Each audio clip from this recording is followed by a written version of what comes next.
ರಾಜ್ಯದಲ್ಲಿ ಇತ್ತೀಚೆಗೆ ನಡೆದಂತಹ ನೇಹಾ ಅಂಜಲಿ ಹತ್ಯೆ ಮಾಸು ಮುನ್ನವೇ ಮತ್ತೊಂದು ಅಂಥದ್ದೇ ಪ್ರಕರಣ ಪ್ರಯತ್ನ ಆಗಿದೆ ಗೊತ್ತಾಗ್ತಾ ಇದೆ. ಬೆಳಗಾವಿಯಲ್ಲಿ ಪಾಗಲ್ ಪ್ರೇಮಿಯಿಂದ ಯುವತಿ ಕುಟುಂಬಕ್ಕೆ ಕಿರುಕುಳ ಕೊಡಲಾಗಿದೆ ಹಾಗೂ ಇಲ್ಲೂ ಕೂಡ ಬೆದರಿಕೆ ಹಾಕಲಾಗಿದೆ.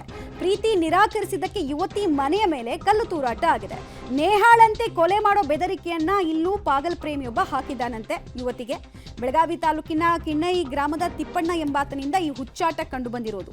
ಹೀಗಾಗಿ ರಕ್ಷಣೆ ಕೋರಿ ಪೊಲೀಸ್ ಆಯುಕ್ತರ ಕಚೇರಿಯ ಮೆಟ್ಟಿಲೇರಿದೆ ಕುಟುಂಬ. ಹಾಗೂ ಆ ಯುವಕನ ದಾಂಧಲೆಗೆ ಸಂಬಂಧಪಟ್ಟಂತೆ ಒಂದಷ್ಟು ವಿಡಿಯೋ ಕೂಡ ಈಗ ಲಭ್ಯ ಆಗ್ತಾ ಇದೆ. ನೋಡ್ತಾ ಇದ್ದೀರಾ, ಮನೆ ಮೇಲೆ ಕಲ್ಲು ತೂರಿರೋದ್ರ ಪರಿಣಾಮ ಕಿಟಕಿ ಗ್ಲಾಸ್ಗಳೆಲ್ಲ ಜಖಂಗೊಂಡಿದೆ.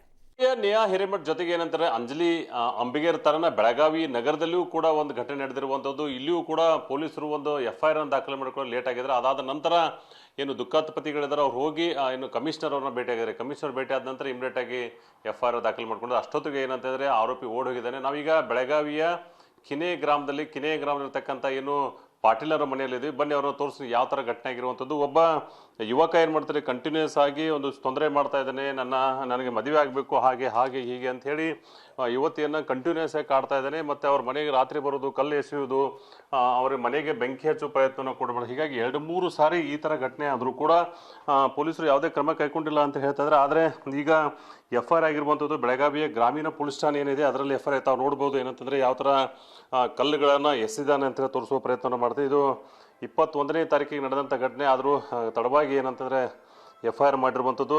ನಾವು ತೋರಿಸುವ ಪ್ರಯತ್ನವನ್ನು ಮಾಡ್ತಾ ಇದ್ದೀನಿ ಯಾವ ಥರ ಈ ಘಟನೆ ಆಗಿದೆ ಅಂತೇಳಿ. ಇಲ್ಲಿ ಆರೋಪಿ 2-3 ಬಾರಿಯೂ ಕೂಡ ಈ ಥರ ಒಂದಿಷ್ಟು ಅವ್ರ ಮೇಲೆ ಹಲ್ಲೆ ಮಾಡಿರುವಂಥದ್ದು, ಮಗಳನ್ನು ಮದುವೆ ಮಾಡ್ಕೋತೀನಿ ಅಂತದ್ದು. ಇದು ಒಂದು ಸೈಡ್ ಏನಂತಂದರೆ ಲವ್ ಅಂತ ಹೇಳಲಾಗ್ತಾ ಇದೆ, ಒಂದು ಸೈಡ್ ಪಾಗಲ ಪ್ರೇಮಿ ಅಂತ ಕೂಡ ಹೇಳಾಗ್ತಾ ಇದೆ. ಹೀಗಾಗಿ ಇಲ್ಲಿ ಒಂದಿಷ್ಟು ಇವರಿಗೆ ಕಡಿವಾಣ ಹಾಕಿರುವಂಥದ್ದು. ಈ ಒಂದು ಕುಟುಂಬ ಏನಿದೆ, ಪಾಟೀಲ್ ಕುಟುಂಬ, ಬಹಳಷ್ಟು ನೊಂದಿರುವಂಥದ್ದು. ನಮ್ಮ ಜೊತೆ ಅವರ ಏನಂತಂದರೆ ಸಂಬಂಧಿಕರಿದ್ದಾರೆ, ಅವರನ್ನು ಮಾತನಾಡಿಸುವ ಪ್ರಯತ್ನವನ್ನು ಮಾಡ್ತೇನೆ.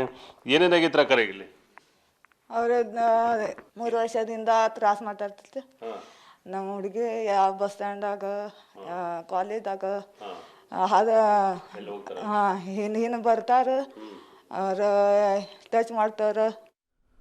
ಓಕೆ, ಇನ್ನೊಂದು ನೇಹಾ, ಇನ್ನೊಂದು ಅಂಜಲಿ ಪ್ರಕರಣ ಆ ರೀತಿ ಆಗಬಾರದು ಅಂತಂದ್ರೆ ಅಗೈನ್ ಪೊಲೀಸರು ಈಗ ಎಚ್ಚೆತ್ಕೋಬೇಕು, ಮುನ್ನೆಚ್ಚರಿಕೆ ತಗೋಬೇಕು.